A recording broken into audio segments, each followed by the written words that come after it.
En alguna ocasión vamos a encontrar alguna piedra con la que nos van a pulir, ¿verdad? En ese lugar. Pero es necesario, es necesario. Todo es que tengamos nosotros la disposición de seguir avanzando. ¿Ya encontraron ustedes Lucas? Yo todavía no. Lucas 17:5 les dije, ¿verdad? Aquí la palabra del Señor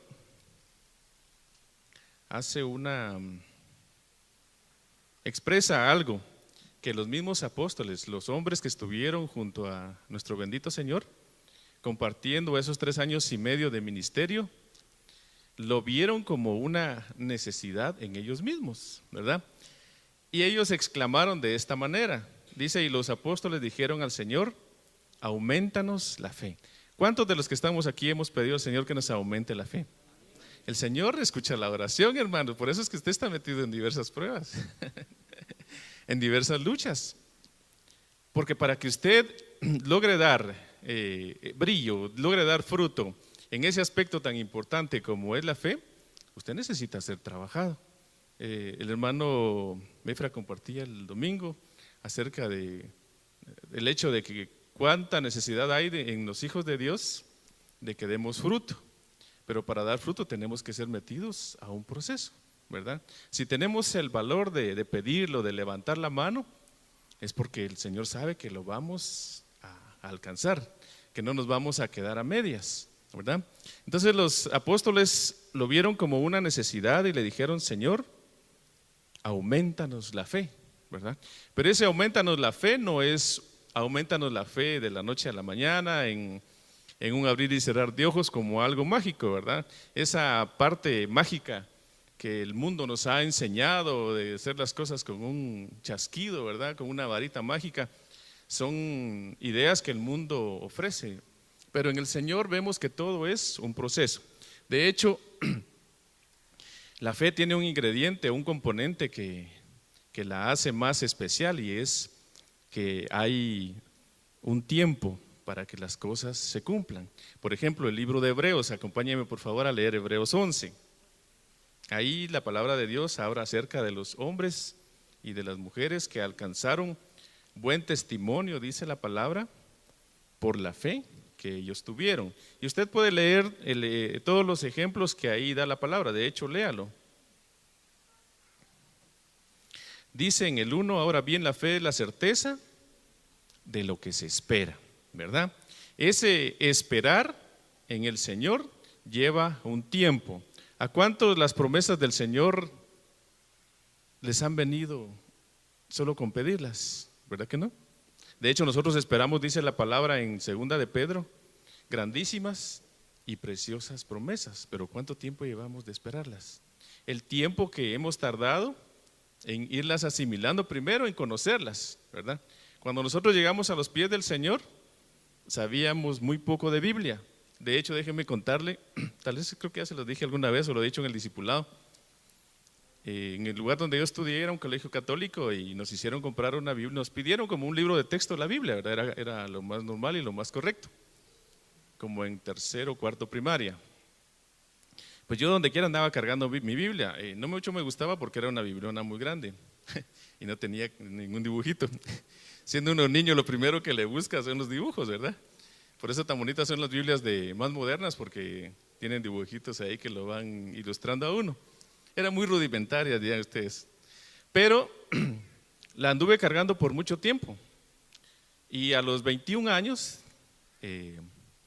me tocó que salir de mi casa, ¿verdad? Usted sabe, o muchos de los que están aquí saben cómo es salir de su casa. Uno sale de su acomodo, uno sale de su área de confort, dicen por ahí algunos estudiosos, ¿verdad?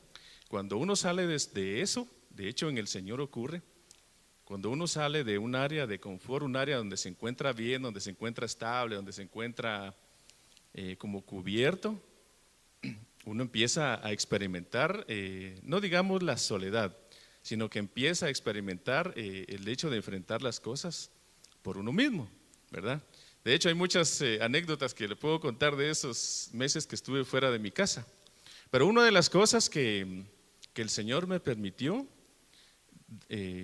puso en mi corazón antes de salir, es agarrar esa Biblia. No tenía otra. y me la llevé. Y llevándomela, la empecé a hojear en las noches, la empecé a leer con más avidez. Y no cabe duda que el Señor tenía un propósito para mí en esos días en particular, ¿verdad? De tal manera que fue preparando mi corazón para que a los pocos meses yo pudiera doblar mis rodillas delante de Él y pedirle que entrara a mi corazón. Por eso les digo que cuando uno sale de esa su zona de confort, de esa su comodidad, es cuando el Señor realmente actúa. Me llama la atención el ejemplo de Moisés. Moisés, dice la Biblia, que tuvo que salir casi que corriendo de Egipto, ¿verdad? Fue perseguido y procuraban matarlo, ¿verdad? ¿Qué encontró Moisés en el desierto? Cuando se aventuró ya él solo. Él ya no tenía el confort de estar en el palacio de Faraón, ¿verdad? Los cuidados que ahí le daban, la pleitesía que ahí le rendían. Salió solo al desierto. Y yo pienso, tal vez poniéndome un poquito en los pies de Moisés, que cuando vio aquella inmensidad de desierto dijo, yo aquí me voy a morir, ¿verdad? Sin embargo, sí, encuentra uno que en el desierto, y usted ha vivido, usted y yo hemos vivido desiertos espirituales, hermanos, ¿verdad? Pero ¿saben qué hay de precioso en el desierto en las noches? Un cielo, un firmamento que habla de la misericordia de Dios.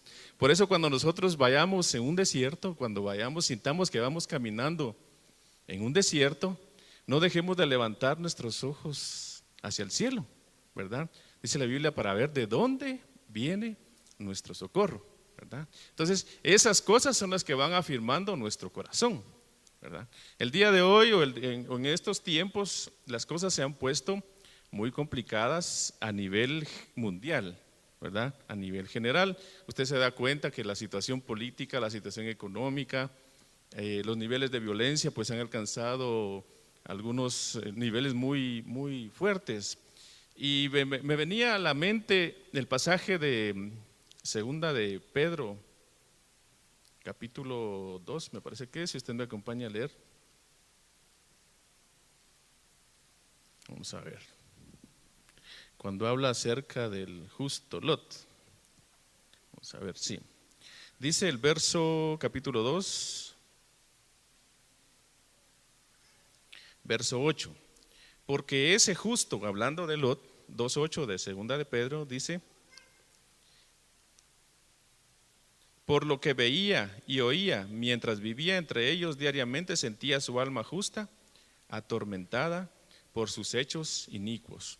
No hace mucho tiempo, recién saliendo de mi casa, escuché, yo no me pongo a ver noticias regularmente, pero estaban puestas, y escuché una noticia, ¿verdad? Decía que habían encontrado, quizás usted la escuchó la noticia, una cabeza de una persona en un lugar por aquí, creo que los alrededores, no sé si estoy bien.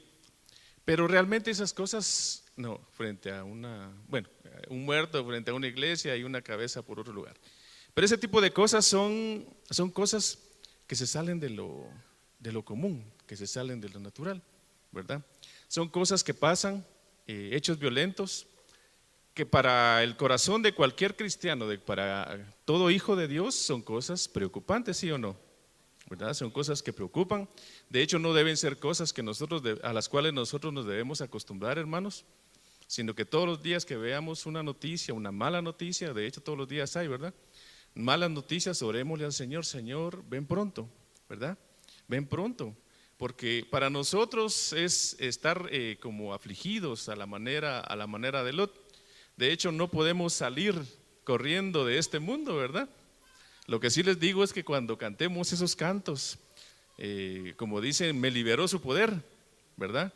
Cuando cantemos esos cantos, pongámonos nosotros en el momento de cuando estemos realmente desprendiéndonos de este mundo, ¿verdad? Y cantando con gozo eso como que estuviera ocurriendo ya. Eso es actuar con fe, creyendo que lo que el Señor va a hacer, de las grandísimas y preciosas promesas que el Señor tiene para nuestras vidas.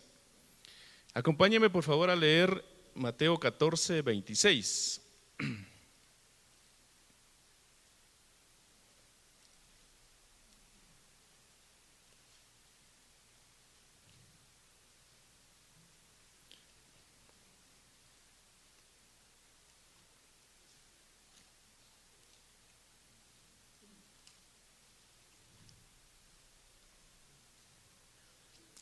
Mateo 14, 26. ¿Lo tenemos, hermanos? Amén. Dice, bueno, aquí nos habla la palabra acerca del ejemplo que muchas veces hemos leído, el ejemplo de un discípulo del Señor. Dice la palabra el 26, y los discípulos, leamos desde el 25, y a la cuarta vigilia de la noche Jesús vino a ellos andando sobre el mar, y los discípulos, viéndole andar sobre el mar, se turbaron. Mire qué momento más complicado en el que el Señor los puso a ellos, ¿verdad? ¿Usted cree que fue casualidad que el Señor se acercara caminando hacia la barca porque la habían dejado? No, ¿verdad? El Señor tenía un propósito. Déjeme decirle que esa historia de fantasmas no es nueva, ¿verdad? No es de nuestro tiempo tampoco, viene de muchos miles de años atrás, porque son aspectos que siempre se han dado. Y la primera, pues, eran hombres que estaban con Cristo, ¿verdad? Siendo discipulados por Él. Y lo primero que les viene es temor, ¿verdad? De tal forma, dice la versión de las Américas aquí, que se turbaron, y la expresión de ellos es un fantasma, dijeron, ¿verdad? No esperaron ni siquiera a ver lo que más de cerca lo que venía, ¿verdad? Por eso es que a veces medito yo en las cosas y digo, Señor, ¿será que estamos ya capacitados para ver sobrenaturalidades como esas? Yo he oído casos de hermanos que han visto ángeles en los cultos, ¿verdad? ¿Usted lo ha visto? ¿Alguno de aquí lo ha visto? ¿Alguien lo ha? ¿Sí? Hay personas que lo han visto, ¿verdad? No solo aquí, sino en otras congregaciones. Seres espirituales que están, porque así dice la palabra, estamos rodeados de seres espirituales, ¿verdad? Espíritu de los justos hechos ya perfectos, que están con nosotros haciéndole culto al Señor. Pero ¿estaremos preparados nosotros ya para verlos?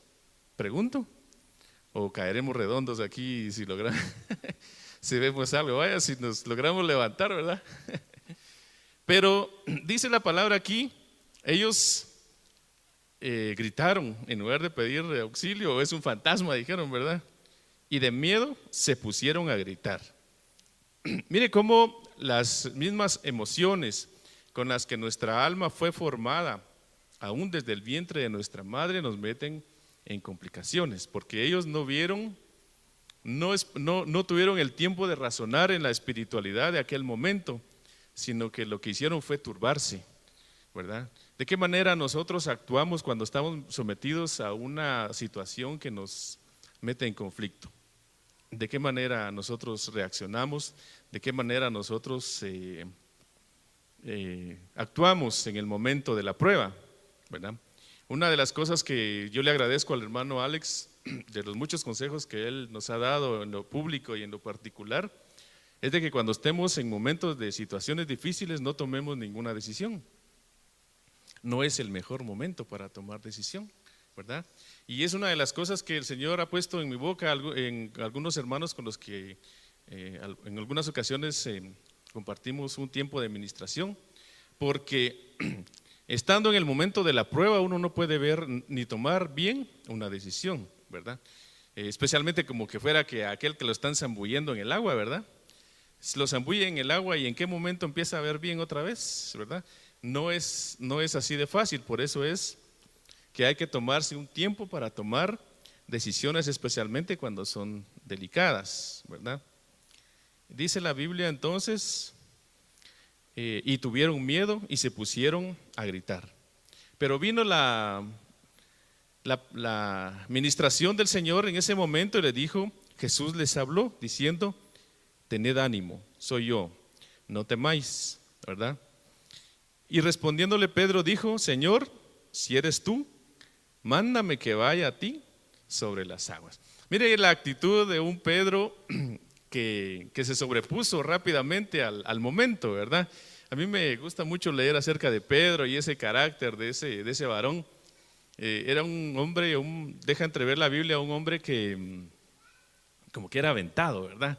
De aquellos que no piensan mucho las cosas, pero ahí van, a ver cómo les sale, ¿verdad? Y Pedro se aventó, pero mire cómo es la expresión de él, si eres tú, mándame, manda, ¿verdad? A que yo camine sobre las aguas. fue como que lo puso a prueba, porque nadie le estaba diciendo a Pedro que se dispusiera a caminar sobre las aguas. De su convicción el varón salió, pero todavía puso a prueba al Señor y dijo: si eres tú, mándame. ¿Y qué tal si no hubiera sido él? ¿Verdad? Pero le dice: mándame que vaya a ti sobre las aguas. Y él le dijo: ven.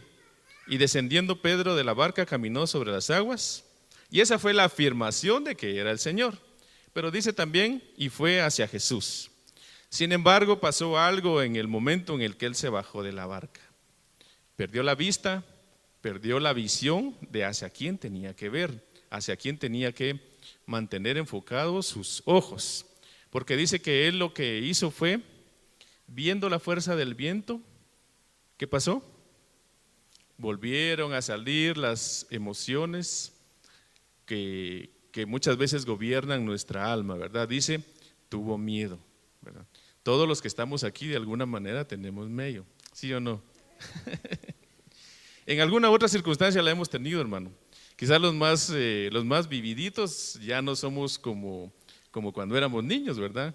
De niños, recuerdo yo que en la época que yo crecí, me tocaba que irme donde mis abuelitos, allá a San José Pinula, de por allá de mi familia.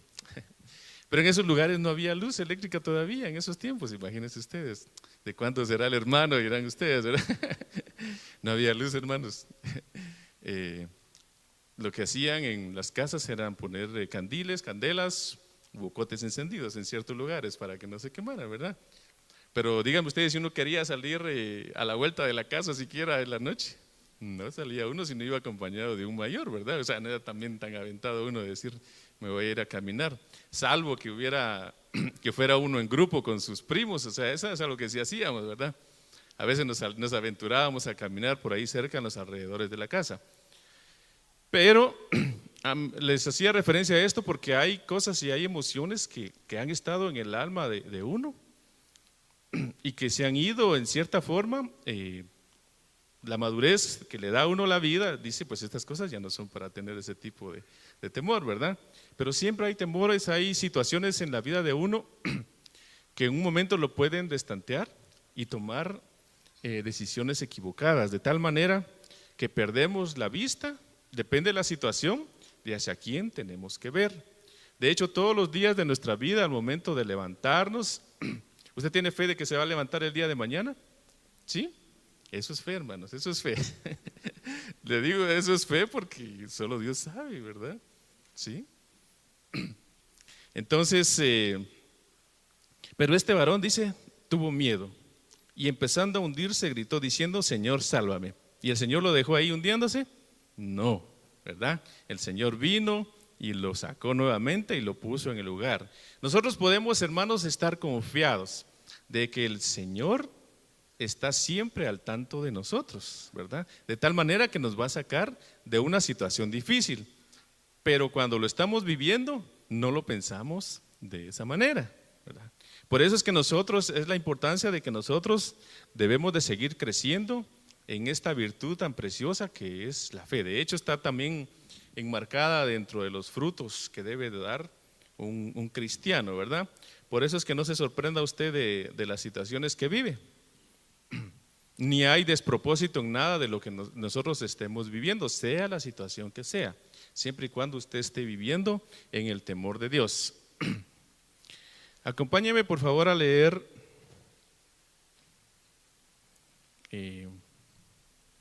la carta de Pedro, la primera carta de Pedro, capítulo 1, verso 5. Miren, y regresamos a Pedro, ¿verdad? Es que este hermano apóstol tiene mucho que enseñarnos. Dejó escrito cosas muy preciosas que el Señor le reveló. De hecho, este varón, dice la palabra, que la zaranda más fuerte, la prueba de su fe, la tuvo cuando negó al Señor, ¿verdad? Ese momento que él estaba viviendo no era un momento cualquiera, era un momento de persecución, era un momento de angustia. Todo lo que vemos expresarse en ese momento en la vida de Pedro es resultado de cómo él era en su naturaleza humana. Vemos cómo a lo largo de la Biblia vemos cómo muchos hombres de Dios flaquearon en los momentos difíciles. El ejemplo de Elías, un profeta de Dios, dice que en él moraba un espíritu de los más poderosos. Sin embargo, vemos la parte humana de Elías cuando Jezabel le deja escuchar unas amenazas que yo digo no eran amenazas tan fuertes, ¿verdad? Porque al final un hombre de Dios con la fe que estos varones podían haber tenido, decía, bueno, si me mata, ¿verdad? Y me voy con el Señor. Sin embargo, dice que se turbó su corazón de tal manera que hasta se deprimió, ¿verdad? Y fue necesario que Dios le enviara ángeles con pan y con agua para que este hombre pudiera nuevamente tomar ánimo, y no una vez, sino 2 veces, ¿verdad?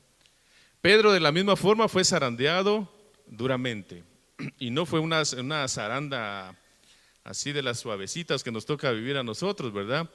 Porque el Señor mismo dijo, Satanás te ha pedido para zarandearte, ¿verdad?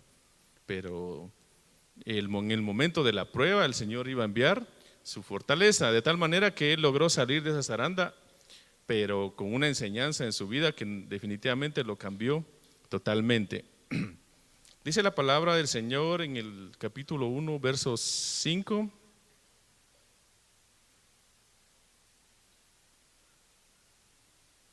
Dice el verso 5, que sois protegidos por el poder de Dios mediante la fe.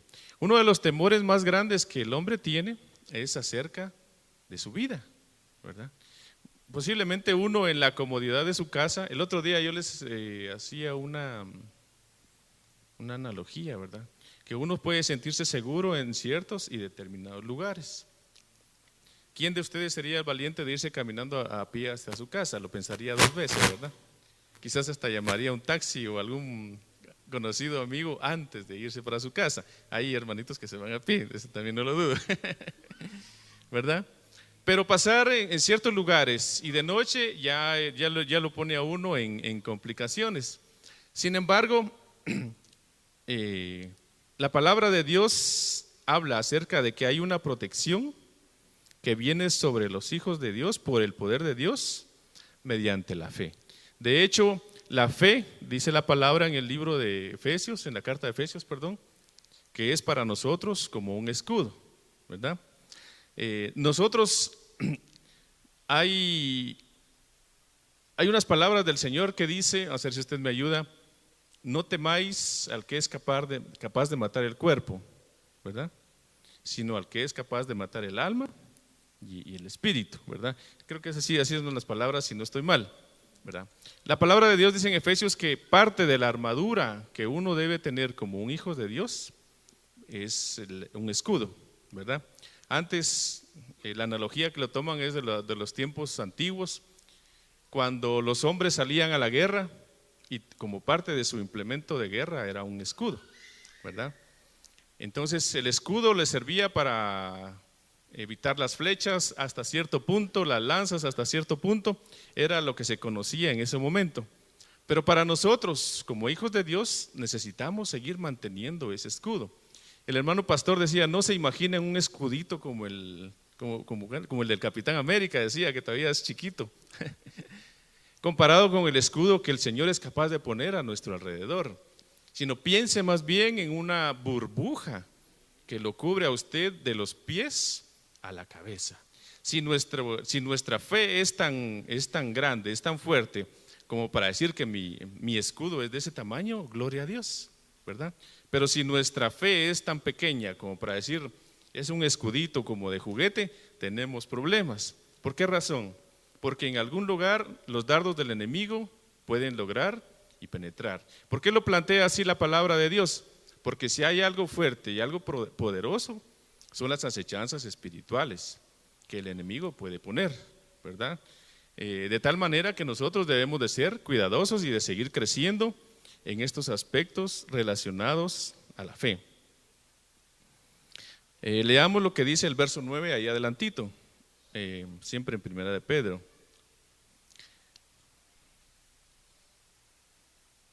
Voy a leer desde el 7.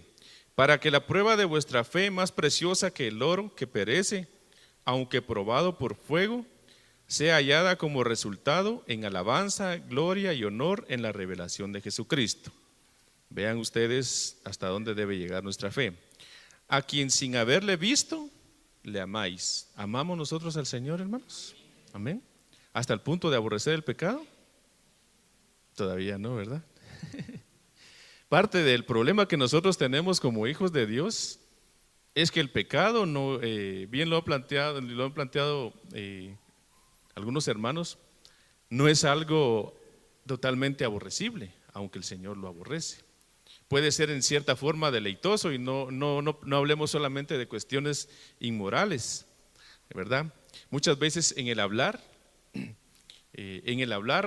dice la Biblia que en la multitud de palabras hay pecado, ¿verdad? El hablar mucho es un poquito complicado porque nos hace muchas veces hablar de más. Santiago hace referencia al mucho hablar cuando dice la lengua es como una llama capaz de hacer grandes incendios, grandes fuegos, ¿verdad? Si no le ponemos dominio a ese órgano tan pequeño, hablando de la lengua. En el hablar mucho, dice. Pero dice aquí también, a quien sin haberle visto le amáis, y a quien ahora no veis, pero creéis en él, y os regocijáis grandemente con gozo inefable y lleno de gloria, obteniendo como resultado de vuestra fe, ¿qué dice? La salvación de vuestras almas. El resultado de la fe que nosotros tengamos va a ser o va a dar como resultado la salvación de nuestras almas. Y para las personas que están recién convertidas o que están iniciando los caminos del Señor, que están tiernitos en el Señor, no está hablando de la salvación de la cual ustedes recibieron hace poco tiempo, ¿verdad? Hablando de los jóvenes, de los niños, de los muchachitos, sino está hablando de la salvación de lo que habrá de venir pronto, ¿verdad? Entonces, dice, el resultado de nuestra fe, la salvación de vuestras almas. Dice, acerca de esta salvación, los profetas que profetizaron de la gracia que vendría a vosotros, ¿verdad? Entonces, son términos o son aspectos de los cuales nosotros tenemos mucho que aprender para poder ir avanzando en cuestión de fe. ¿Qué problemas tenemos nosotros o tenemos acerca de la fe? Acompáñenme por favor a leer Mateo 13:53. Sí.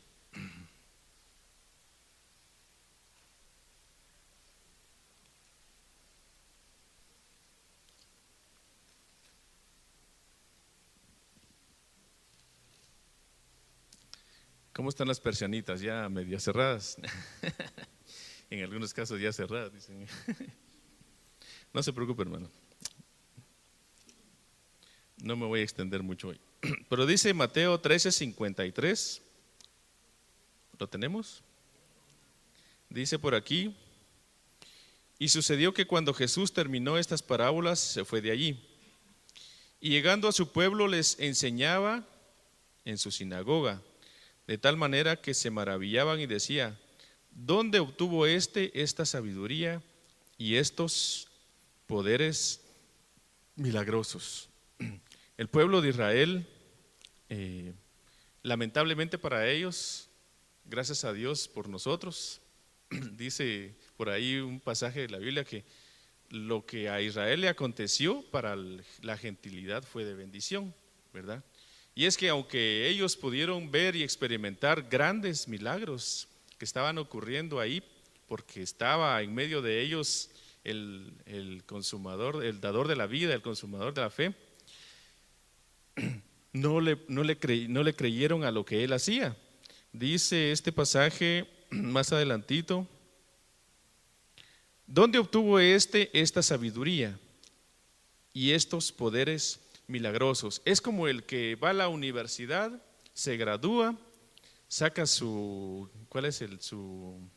después de la graduación que viene, si quiere seguir estudiando, su maestría, después de la maestría, doctorados y muchas otras cosas más que creo que existen, ¿verdad?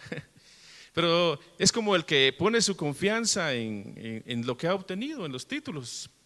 Y dice, pero ya empieza a razonar un poquito más y dice, bueno, ¿de dónde obtuvo que no tuvo mayor educación? Una familia con limitaciones, seguramente lo conocían de dónde era. Sí, aquí dice más adelante. ¿No es este el hijo del carpintero?, decía. ¿No se llama su madre María y sus hermanos Jacobo, José, Simón y Judas? ¿No están todas sus hermanas con nosotros? ¿Dónde pues obtuvo todas estas cosas? O sea, ellos eran capaces de ver las cosas que sobresalían de nuestro Señor, ¿verdad? Pero no las creían porque lo veían como que usted viera a su vecino, pues, ¿verdad? ¿O alguna vez usted ha juzgado mal a su vecino? Me va a decir que no. ¿Verdad que sí? No al que está sentado a la par, sino a su vecino de casa, dice. También. Gloria a Dios. Dice, entonces, y se escandalizaban, dice el verso 57, a causa de él. Pero Jesús, con la sabiduría que él tenía, entendía, dice, los pensamientos de ellos en muchas ocasiones. Pero Jesús les dijo, no hay profeta sin honra, sino en su propia tierra y en su casa. Es decir, que ni en su casa ni en su propia tierra el Señor iba a recibir la honra que él que él merecía, ¿verdad? ¿Por qué? Porque lo veían con cierta cuota de desprecio, ¿verdad? No era un fariseo, no estaba dentro de los principales, digamos, dentro de las casas reales. O sea, así como nosotros somos muchas veces, hermanos, que juzgamos por lo que vemos, ¿verdad? Dice el libro de Isaías que el Señor no juzga por las apariencias, ¿verdad? Eso es lo precioso de Él. Puede estar aquí en medio de nosotros la persona más humilde, quizás ni atención le ponemos nosotros, pero el Señor tiene su puesta vista sobre esa persona, ¿verdad? Entonces no es una vestidura ostentosa, no es el portador de joyas o el que anda en el mejor carro, no, ni el que sepa más tampoco, sino que es el corazón humilde que el Señor puede ver, ¿verdad? Eso es lo que el Señor juzga.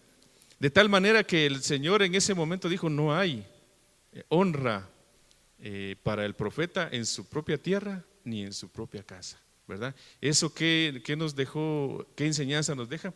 Que había incredulidad en ellos, no le aplicaban fe. De hecho, uno de los problemas más serios que tuvo Israel después de haber visto todas esas portentos y maravillas que el Señor hizo cuando los sacó de Egipto, dice la palabra, no le aplicaron fe a lo que vieron, ¿verdad? Ellos estaban muy acostumbrados a ver las cosas que sucedían, ¿verdad? Pero no se pusieron a meditar en de dónde venían esos portentos y esas maravillas. De hecho, a mí me sorprendió un poquito cuando estaba estudiando un poco acerca de este tema, que de la fe no se habla mucho en el Antiguo Testamento, ¿verdad? Hasta al final en los profetas y a lo largo de todo el Nuevo Testamento. Como que definitivamente la fe es parte de la dispensación de la gracia que nosotros estamos viviendo. Por eso usted siéntase bendecido y privilegiado de haber nacido en este tiempo y no hace 2000 ni 3000 años, ¿verdad? Porque el Señor tiene grandes y preciosas promesas que vamos a ir conociendo en nuestro caminar por el Señor. Dice por aquí, vamos a la segunda carta de Pedro, hermanos.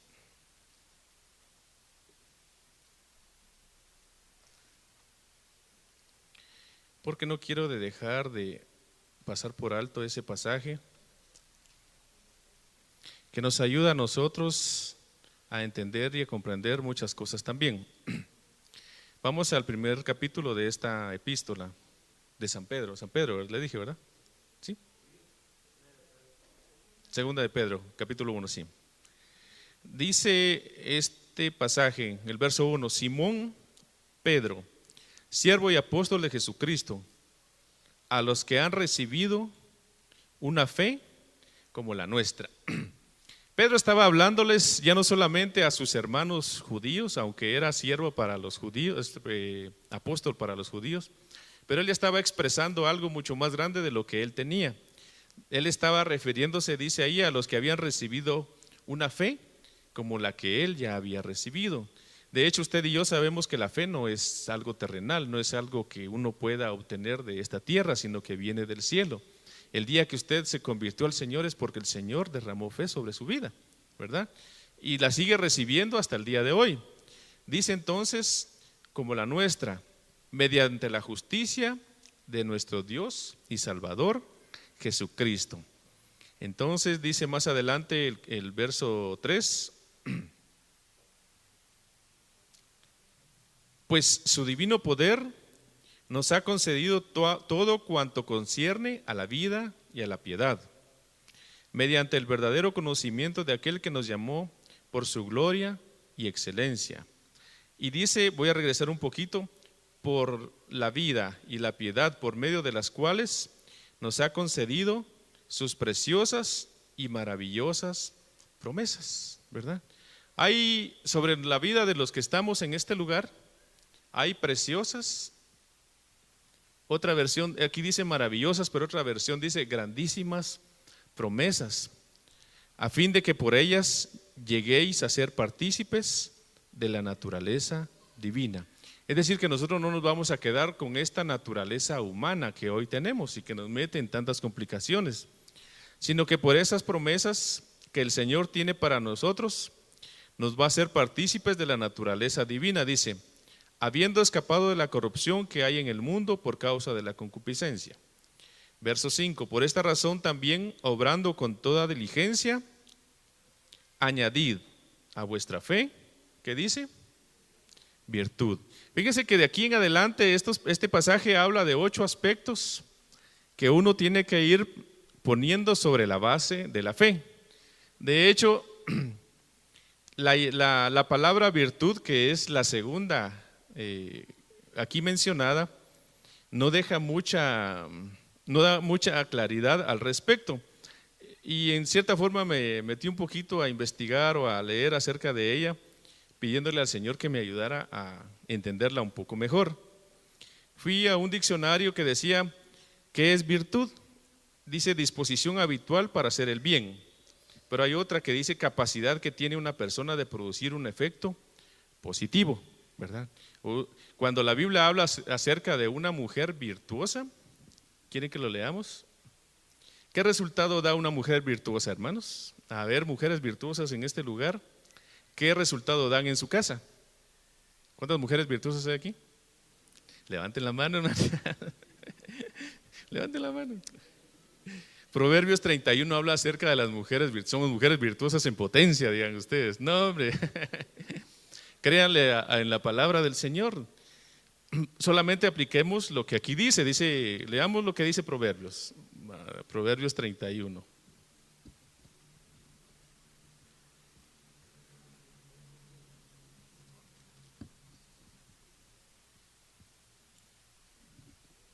Para ilustrarles un poquito este aspecto que hay que poner sobre la fe. Dice Proverbios 31. Que no quería quitar el dedo de aquí. Vamos a regresar allá, Pedro, no se vayan a... Proverbios 31. Dice, la Biblia de las Américas dice mujer hacendosa. La Reina Valera habla acerca de la mujer virtuosa. Esa es la versión que me gusta para este texto, porque dice, mujer virtuosa, ¿quién la hallará? Su valor supera en mucho al de las joyas. Aquí, como muchas no están casadas, todavía no se les puede aplicar eso, pero a la mujer casada se le puede aplicar esto. Dice, en ella confía el corazón de su marido, ¿verdad? ¿Perdón? Proverbios 31, yo estoy leyendo el 11. En ella confía el corazón de su marido. Y dice algo más, no carecerá de ganancias. Ella le trae bien y no mal todos los días de su vida.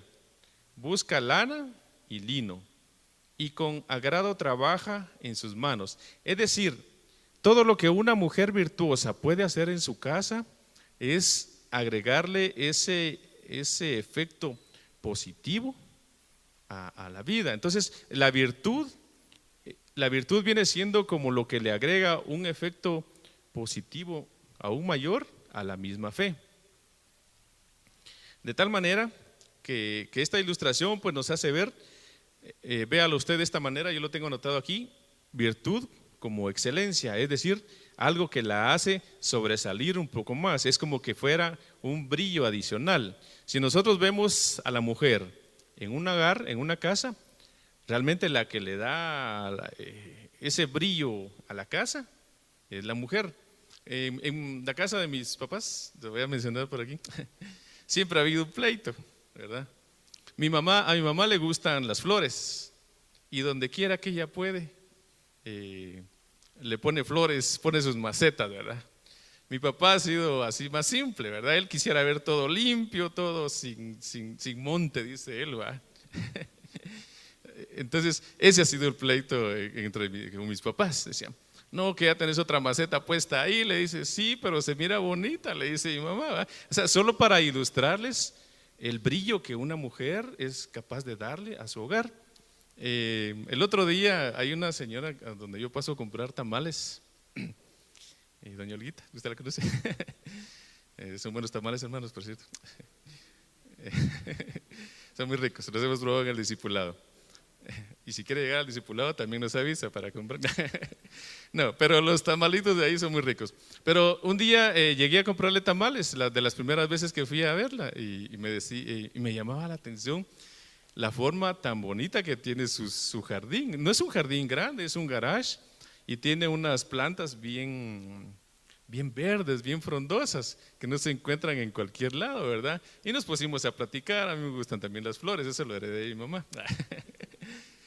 Pero me llamaba la atención y decía, pues la mujer virtuosa hace eso, le pone una gracia especial a su casa, ¿verdad? Si hay hogares aquí con problemas, con conflictos, con situaciones difíciles, cada uno en lo particular, tanto el hombre como la mujer, tiene que ver en qué está fallando, ¿verdad? El hombre donde le compete y a la mujer donde le compete estar, ¿verdad? Por eso la palabra es tan amplia y tan extensa que ilustra la forma de cómo todos debemos de llevar, incluso hasta nuestros hogares, ¿verdad? Entonces, esa virtud, esa excelencia, ese efecto positivo de la virtud se lo pone adicional a la fe. Entonces es uno de los ingredientes que son una de las virtudes, porque este pasaje dice así, virtudes de estas virtudes. Vamos a leer aquí el 5, por esta razón dice, obrando con toda diligencia, añadid a vuestra fe virtud. Y a la virtud, ¿qué dice, hermanos? Conocimiento. Fíjense que todas estas cosas debemos nosotros ir poniéndolas sobre la misma fe. De hecho, ¿cuántos estudian aquí la Biblia? ¿Todos las estudiamos aquí? ¿Verdad? De una u otra manera, el hecho que usted está aquí sentadito el día de hoy, usted está disponiendo su tiempo, quizás no para leerla en la forma como la debería de leer y meditar, pero al escuchar palabra de Dios, usted sigue enterándose, conociendo, ampliando su conocimiento acerca de Dios, de tal manera que cuando le hablen de Dios, usted puede decir, sí, el conocer no solamente el texto literal, ¿verdad? Por ejemplo, le dicen a usted Dios es bueno, ¿y cuántos dicen aquí que Dios es bueno? ¿Pero por qué? Porque han experimentado la bondad de Dios, ¿sí o no? ¿Cuántos podemos decir aquí que Dios nos ha sanado, que Dios es sanador? Todos podemos decir que porque de alguna u otra manera, en cosas pequeñas o grandes, el Señor nos ha sanado. ¿Cuántos podemos decir aquí que Dios es proveedor? Amén. Porque a pesar de las circunstancias, a pesar de cómo la economía pueda estar, Dios no ha dejado de mandar alimento a nuestros hogares, ¿verdad? El hermano Ale dice, por eso es que lo miro a ustedes siempre gordito, ¿verdad? Esa es la prueba de su fe. Porque el Señor no ha dejado. Entonces, Usted, el conocimiento que la palabra dice en este pasaje no es solamente el conocimiento como decir me aprendí la carta de memoria, no, sino porque usted lo ha vivido, porque usted también lo ha experimentado. Entonces, todo eso agrégueselo usted a la fe. Dice después, al conocimiento que hay que agregarle, hermanos. Aquí ya nos mete en una complicación de nuestro mismo ser, ¿verdad? El dominio propio. Y el dominio propio se aplica en todas las circunstancias de nuestra vida, especialmente donde afloran nuestras emociones, ¿verdad? Si somos de carácter, ¿cómo dicen? Colérico, ¿es correcto? Si tenemos nuestro carácter volado, pues. ¿Sí o no? Hermanitas, especialmente las hermanitas. No, hay hermanitos bien de carácter volado también. En carácter, en cuestión de vivencia, en cuestión de tentación, ¿verdad? Porque estamos hablando de todos los aspectos que abarcan nuestras vidas. Hermanos, las tentaciones llegan a nosotros, ¿sí o no? En nosotros está el poder de tomarlas o de dejarlas, ¿sí o no? La ilustración que la palabra da en Génesis acerca de Caín. Fíjese que Caín dice se ensañó su corazón cuando vio, yo pienso que sintió envidia, ¿verdad? De Abel, cuando dice la ofrenda de Abel fue recibida con agrado, pero la de Caín el Señor no la vio con agrado. ¿Cómo se siente un hijo cuando no recibe la misma aprobación de un padre? ¿Se afectará su corazón? De alguna u otra manera afecta su corazón. Pero el Señor no tuvo empacho en decírselo, ¿verdad? Porque eso es parte de la sinceridad que un padre también debe tener. Pero el padre debe tener la sazón del amor, definitivamente, y no ir de golpe a tildar una cosa así de esa manera. Así se lo hizo Dios. Si bien hiciere, le dice, no serías exaltado, ¿verdad? O sea, todavía, ¿verdad? Hablándole a Caín como exhortándolo, ¿verdad? Mas el pecado está al acecho, te dice, pero tú puedes dominarlo. Es decir, antes de que cometas lo que vas a cometer, porque ya el Señor sabía lo que tenía en su corazón Caín contra su hermano Abel, lo que había pensado, yo no sé cuánto tiempo pasó en todo lo que él no tuvo que haber sido en un ratito, tuvo que llevar su tiempo. Este hombre no tuvo en sí el dominio, el aplicar el dominio a su vida, el dominio propio a esa situación que lo metió en una situación bien difícil. ¿Cuál creen ustedes que hubiera sido la circunstancia de Caín si no hubiera si no hubiera hecho lo que hizo con Abel? De alguna manera pienso yo que el Señor siempre da instancias, ¿verdad? Así como Adán, el Señor, hemos aprendido aquí que si él hubiera reconocido su falta delante de Dios, hubiera provocado la misericordia en el Señor y hubiera habido una restauración posiblemente en este varón sin que tuviera que salir del huerto, o hubiera tenido que salir del huerto, pero no en las circunstancias que salió, ¿verdad? ¿Qué hubiera pasado con Caín si hubiera aplicado dominio en esa circunstancia? No lo sabemos, pero podemos imaginarnos que le hubiera acontecido algo bueno, ¿verdad? Definitivamente. Si nosotros tenemos la voluntad de aplicar dominio propio a las circunstancias que en nuestra vida nosotros sabemos porque nos conocemos cómo somos, antes de actuar, pues es algo que se le puede ir aplicando a la misma fe, ¿verdad? De hecho, todas estas cosas van a ir abonando para lo que dice en Primera de Pedro 1, cuando dice que por nuestra fe alcanzaremos la salvación. Dice algo más. Después de dominio propio, hermanos, ¿qué dice? Perseverancia, ¿verdad? La perseverancia es algo bien importante en los hijos del Señor.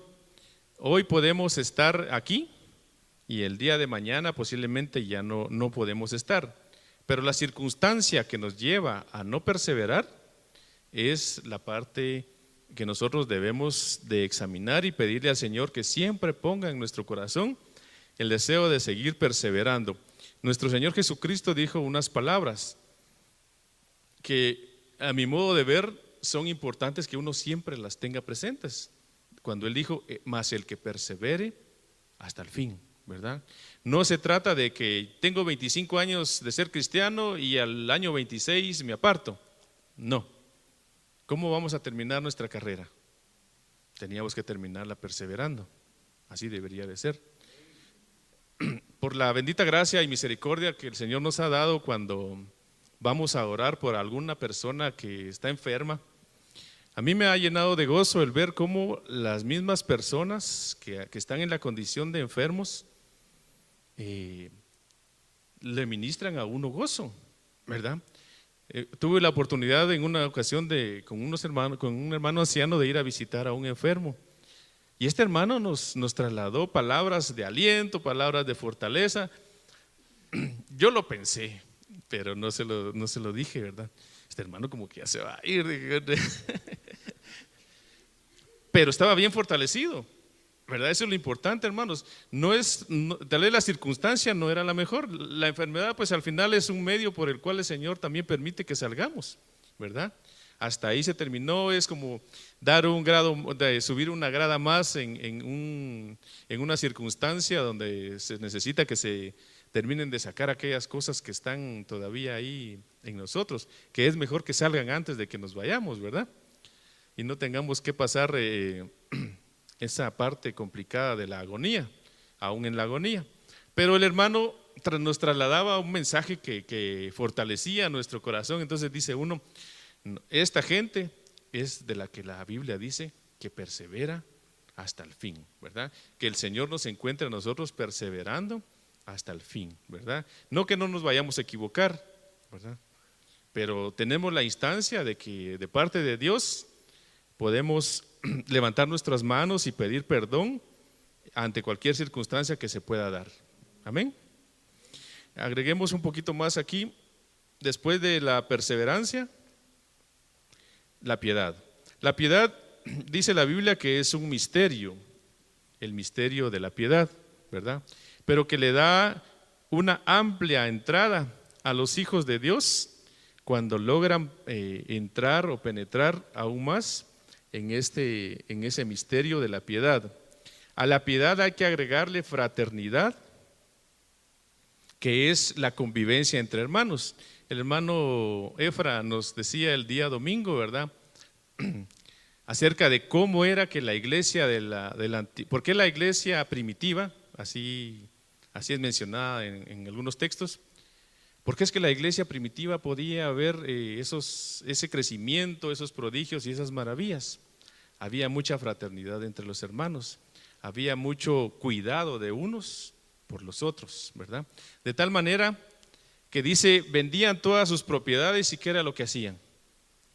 Alguien los administraba, ¿verdad? De los que estaban en la cabeza los administraban y lo ponían a la disposición de todos, pues, ¿verdad? Esa es la iglesia primitiva. Así fue como empezó la iglesia en el libro de los Hechos, y es quizás una de las formas que en estos tiempos la iglesia ha ido perdiendo. Y después de la fraternidad, el amor. El amor es la culminación, digamos que la guinda del pastel, ¿verdad? El top en el pastel, que termina de darle esa sazón a todo lo que nosotros tenemos que hacer y poner diligencia en lo que hay que hacer. Dice, para terminar, porque el que carece de estas virtudes mencionadas en este pasaje es ciego o corto de vista. Por eso, hermanos, pongámosle mucha atención, ¿verdad? No deje pasar esta enseñanza, usted repásela en su casa y pídele al Señor que lo poquito que yo le trasladé, Él le amplíe la luz que Él quiera darle para poder entender estos aspectos. Porque dice que el que carece de estas virtudes es ciego o corto de vista. ¿Cuántos miopes hay aquí en este lugar? Yo levanto mi mano, yo soy miope. Y es feo no ver de lejos, ¿verdad? Necesita uno de lentes. De hecho, desde 17 años empezó la decadencia de mis ojos, ¿verdad? Pero uno no quiere ser miope, ¿verdad? Le he pedido al Señor, Señor, sáname de esto y todavía no me lo ha concedido.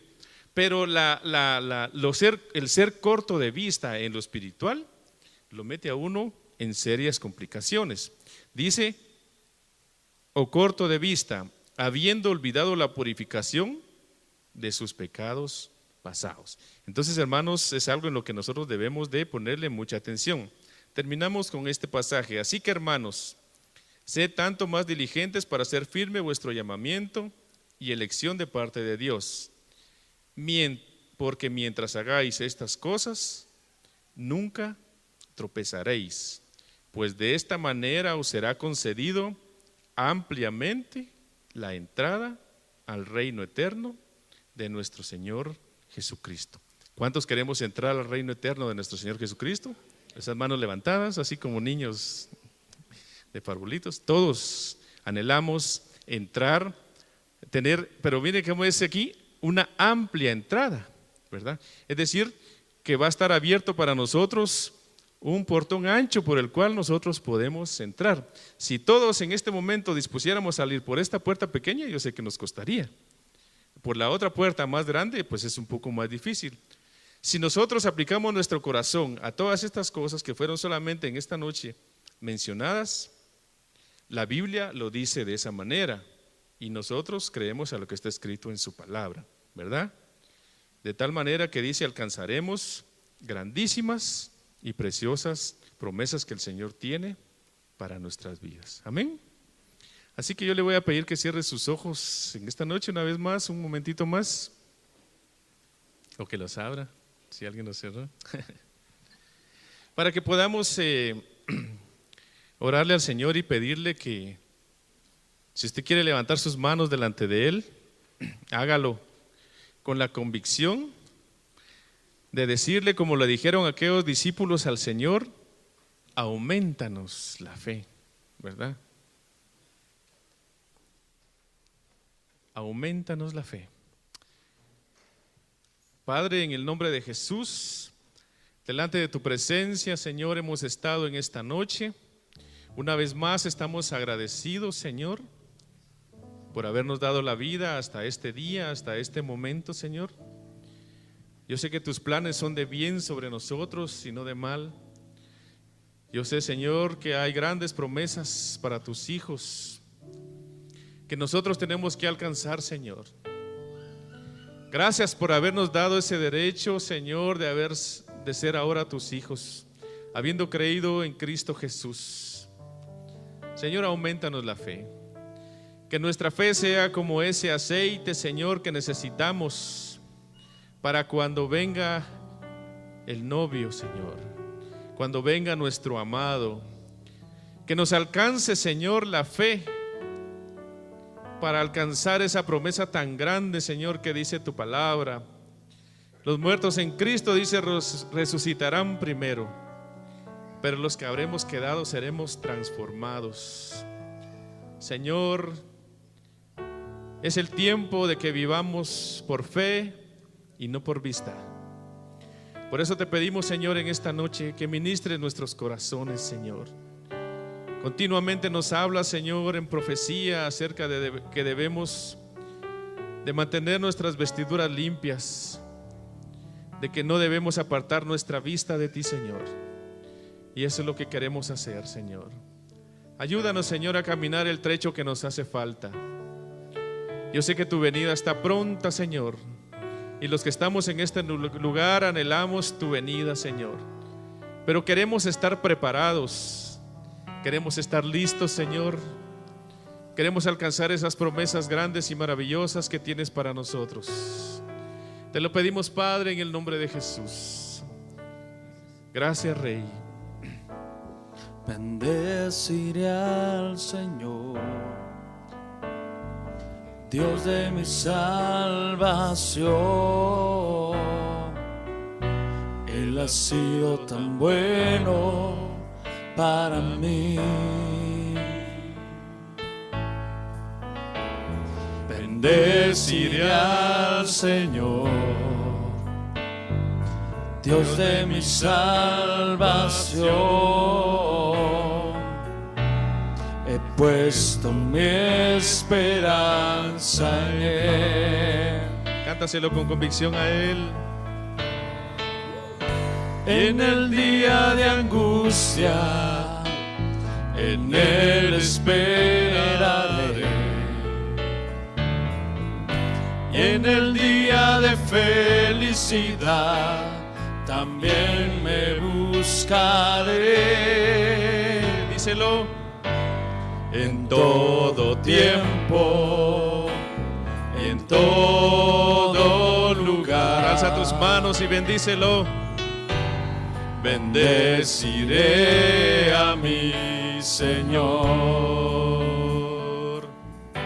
Oh, sí, Señor.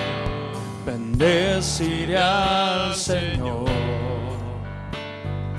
Dios de mi salvación. Él ha sido tan bueno para mí. Bendeciré al Señor, Dios de mi salvación.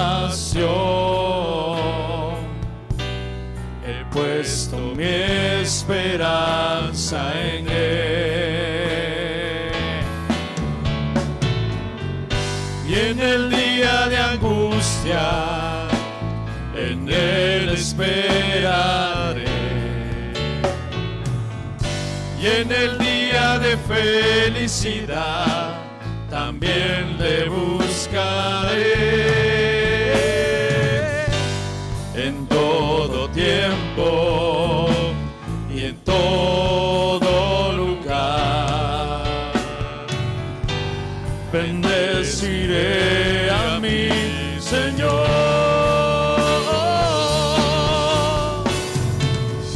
Y en el día de angustia, en Él esperaré.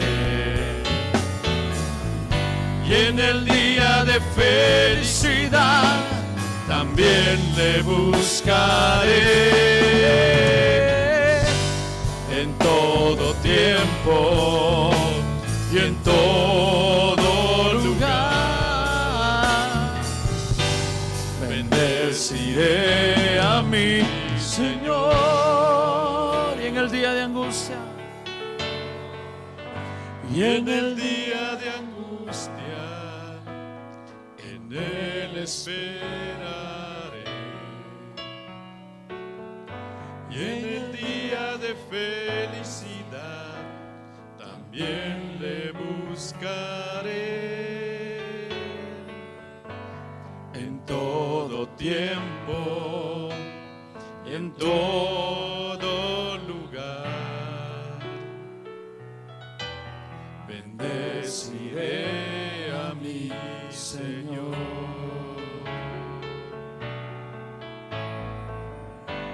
En todo tiempo, en todo lugar,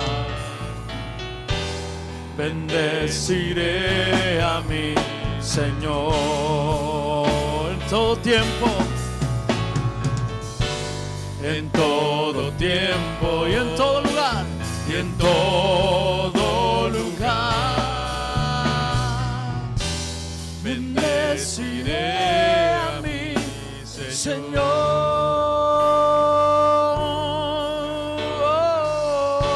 Gracias, Señor, gracias. Bríndale una ofrenda de palmas a tu Señor.